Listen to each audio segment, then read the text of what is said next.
israh li sadri wa yassir li amri wahlul 'uqdatam min lisani yafqahu qawli. Allahumma faqihna fid din wa 'allimna ta'wil. Allahumma faqihna fid din wa 'allimna ta'wil. Jamaah yang dirahmati Allah Subhanahu wa taala, bulan lalu kita belajar awal muasal terjadinya perang Badar, bahwa Rasulullah mengajak pasukan kaum muslimin untuk mengambil hak harta mereka yang ditinggalkan di Mekah. Semua orang-orang kafir musyrikin, mereka yang ketua-ketuanya sepakat untuk mengambil harta-harta peninggalan kaum muslimin. Setelah ambil, dikumpulin jadiin satu, kasih Abu Sofyan untuk dibawa berdagang modal bisnis di negeri Syam. Dapatlah Rasulullah wahyu memerintahkan, ambil hakmu dan hak para muslimin. Jadi perang Badar ini kurang lebih 313, ada riwayat yang bilang 317. 313 kaum muslimin ini pergi untuk mengambil haknya, harta mereka yang tertinggal, diambil, dipakai buat modal ke negeri Syam. Maka terjadilah apa yang terjadi. Abu Sofyan juga cerdas, ya kan?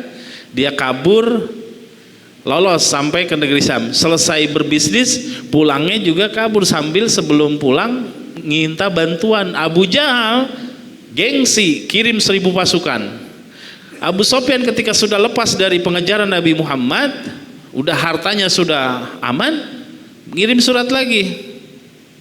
Apa suratnya? Udah balik, udah aman. Apa kata Abu Jahal? Pantang mundur, kita hancurkan kaum muslimin. Jadi Abu Jahal bersama 1000 pasukannya, nggak ada yang mau.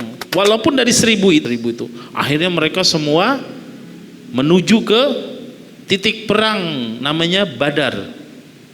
Disitulah. Nah, strateginya ini di sini saya sampaikan. Kita lihat dulu wilayahnya. Nah, di sini saya beri gambaran secara umum saja, ya. Itu. Di situ yang merah, titik-titik merah itu pasukan musyrikin 1000. Nah, pasukan muslimin yang gambar titik-titik hitam sedikit, hanya 300. Di sini ya, ini lokasinya Battle of Badar, camp muslim yang itu. Nah, seperti itu. Apa strateginya? Di sini saya melihat dulu kenapa ada yang terpaksa berangkat ikut perang. Kisah 2 sahabat, Umayyah bin Khalaf kafir dan Sa'ad bin Mu'az Ansor suku Aus Khazraj. Sa'ad bin Mu'az orang Madinah masuk Islam. Dia ini kepala suku, Sa'ad bin Mu'az. Yang dia masuk Islam, dia bilang sama suku-sukunya, sampai sore ini nggak boleh ada yang ngobrol sama saya kecuali kalian sudah bersyahadat kepada Allah dan Rasulnya dan masuk Islam. Ini Sa'ad bin Mu'az, ya kan? Satu orang masuk Islam, satu suku masuk, kecuali tinggal satu nanti, satu orang masuk Islamnya di perang Uhud. Nah, dia kepala suku nih, Sa'ad bin Mu'az, yang meninggal bergetar singgasana Allah langit. Nabi lari buru-buru ingin ikut memandikan jenazahnya. Nah, ini kisahnya Sa'ad bin Mu'az ingin tawaf. Jauh sebelum perang Badar dia ingin tawaf di Ka'bah.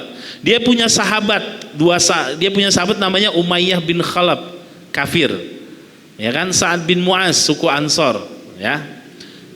Sa'ad bin Mu'az malam hari tawaf Ka'bah, saat malam tawaf bertemu Abu Jahal dan mengusir Sa'ad bin Umayyah, malah membela Abu Jahal. Maka Sa'ad berkata, Rasulullah mengabarkan padaku kelak nanti akan ada yang membunuh wahai Umayyah. Umayyah mati di perang Badar. Kenapa? Begini. Umayyah sama Sa'ad teman, dia datang. Syariat Nabi Ibrahim tawaf, ya kan? Muterin Ka'bah. Dia lapor kepada Umayyah, boleh dong temenin saya supaya nggak diganggu orang musyrik. Saya sudah beriman kepada Rasulullah, pada Allah. Ini jauh sebelum perang Badar, ya kan? 3 bulan. Tawaf ditemenin, Abu Jahal melihat siapa itu orang Madinah, artinya pengen tawaf. Apa jawabnya di sini Abu Jahal? Bawa pulang, nggak boleh. Di sini tempat kita menyembah Manat, Lata, Uzza dan sebagainya. Lah, Saat bilang, mana ini kamu, janji kamu mau ngelindungi saya. Disinilah, karena dia Umayyah lebih condong ke Abu Jahal, maka Sa'ad pun berkata kepada Umayyah, Rasulullah mengabarkan kepadaku kelak akan nanti kalian dihancurkan di satu perang. Salah satunya engkau wahai Umayyah. Jadi dua sahabat, yang satu ingin membela tapi karena gengsi dan takut sama Abu Jahal, dia malah tidak membela Sa'ad bin Mu'az. Pulanglah Sa'ad bin Mu'az. Nah nanti Umayyah ini wafat di perang Badar. Ketika perang Badar ini, Umayyah dia percaya dengan perkataannya Sa'ad. Ketika ajakan kata Abu Jahal, kita menuju Madinah menyerang Muhammad, Umayyah ikut? Enggak, katanya. Aku nggak ikut. Kenapa? Kan kemarin udah bilang itu Sa'ad, nanti aku akan terbunuh kata Muhammad di satu perang. Ini perang yang pertama nih, aku nggak mau ikut. Apa yang dilakukan Abu Jahal? Dia ambil minyak wangi, sini Umayyah, minyak wangi khusus untuk wanita. Jadi orang Arab itu gengsinya tinggi, Pak. Disemburin, nah kamu sekarang kalau mau balik ke rumahmu silakan balik. Nah, karena kamu sudah sama derajatnya seperti para wanita yang tidak ikut perang. Mau nggak mau dia ikut ke dalam keadaan terpaksa. Ini yang maksud saya, ada beberapa orang yang terpaksa ikut perang Badar oleh barisan Abu Jahal. Strateginya pertama, mencari sumber mata air, Pak. Wa idh ya'idukumullahu ihda taifani annaha lakum wa tuwadduna anna ghaira dzati syaukah takunu lakum wa yuridullahu ayyuhiqqal haqqa bikalimatihi wa yaqtada biral kafirin. Ini ayat tentang perang Badar. Dan ingatlah ketika Allah menjanjikan kepada bahwa salah satu dari golongan dari Muslim dan dari kafir Quraisy sedang kamu mengingat bahwa tidak mempunyai kekuatan, kamu sedikit, orang Muslimnya cuma 300-an, dan Allah menghendaki untuk membenarkan dengan ayat-ayatnya dan memusnahkan orang-orang kafir yang 1000 orang ini. Mencari sumber mata air yang terkenal dengan nama seorang sahabat Al-Khubab bin Al-Munzir.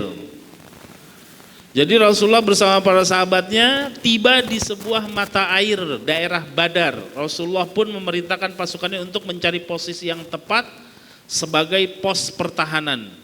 Rasulullah kemudian menjadikan lembah Badar sebagai pos pertahanan mereka, yakni tepatnya di sumur pertama yang dilalui mereka. Jadi mencari sumber mata air, karena air ini ya seperti. Namun datanglah seorang pria penjuang pemberani kepada Rasulullah.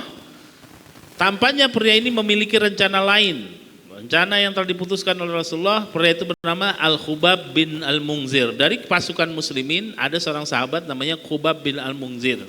Ia berhati-hati bertanya kepada Rasulullah. Ia tidak ingin menjadi sahabat yang membantah atas titah Rasulullah. Wahai Rasulullah, ampunilah aku jika aku terlalu lancang. Wahai Rasulullah, apakah tempat ini adalah tempat yang diwahyukan atau emang atas idemu, inisiatifmu wahai Rasulullah? Tempat ini hanyalah pendapat pribadimu atau bagian dari siasat perang atau strategi perang? Nabi kemudian menjawab, bukan wahai Khubab, ini hanyalah pendapat pribadiku, bukan wahyu dari Allah. Jika benar begitu, bolehkah aku berpendapat wahai Rasulullah?